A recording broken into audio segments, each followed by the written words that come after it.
All right, let's jump straight in. Today we're tackling Lesson 2, Section 2.4, which is all about the architecture and arts and crafts of the Kandyan era. So, to really appreciate how people in the past designed things, we have to start with a massive real-world problem. Just picture this for a second. You and your crew have spent months, maybe even years, meticulously carving and constructing this absolutely stunning wooden building. I mean, it is a masterpiece. But then, disaster strikes, because your beautiful wooden temple is sitting right on the dirt.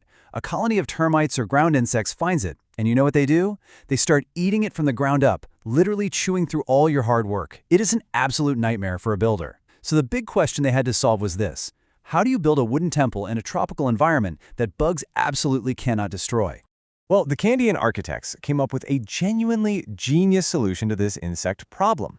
Instead of building the wooden temple directly on the dirt, right where all those hungry termites live, they just lifted the entire thing up into the air. They basically drove these heavy, super sturdy stone pillars right into the ground and then built the wooden floors and walls squarely on top of those stones.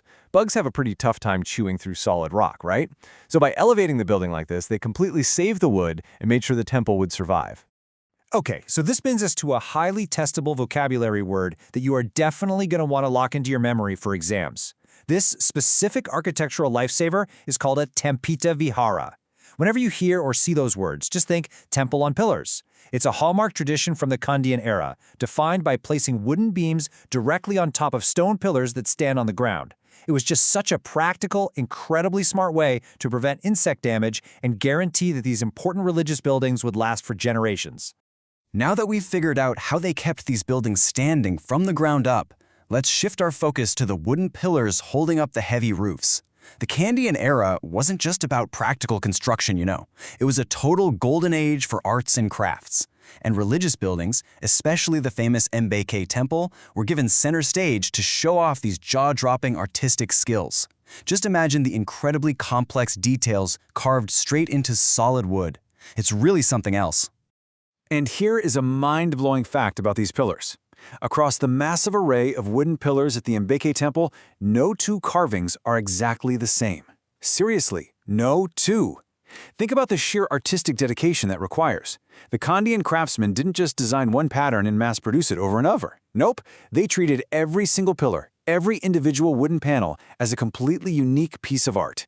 It shows this inspiring level of patience and devotion to their craft that you really don't see every day. All right, let's step inside the temple now and check out the walls.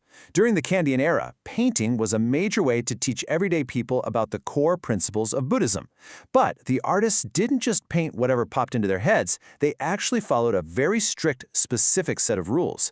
And you'll want to take notes here because these are great for your history tests. First up, the art had to be created for everyone to understand, regardless of their education level.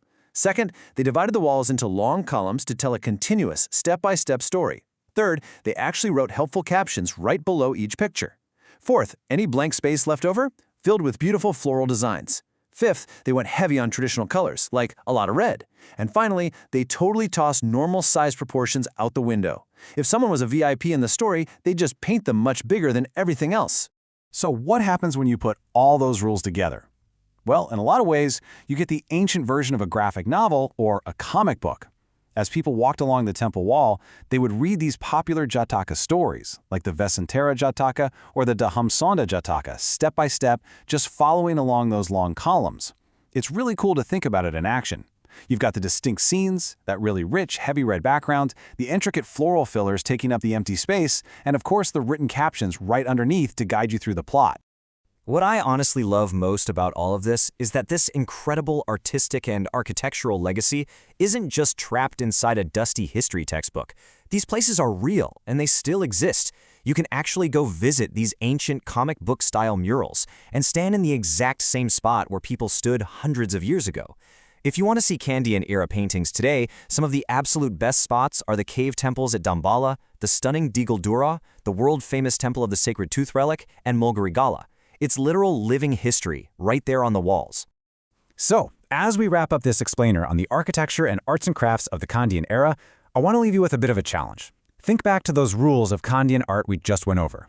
The continuous long columns, the written captions, the vibrant red colors, the floral backgrounds, and making the most important characters the biggest.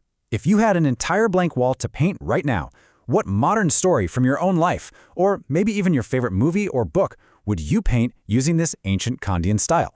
Really think about it. Thanks for joining me on this historical deep dive, and as always, keep exploring.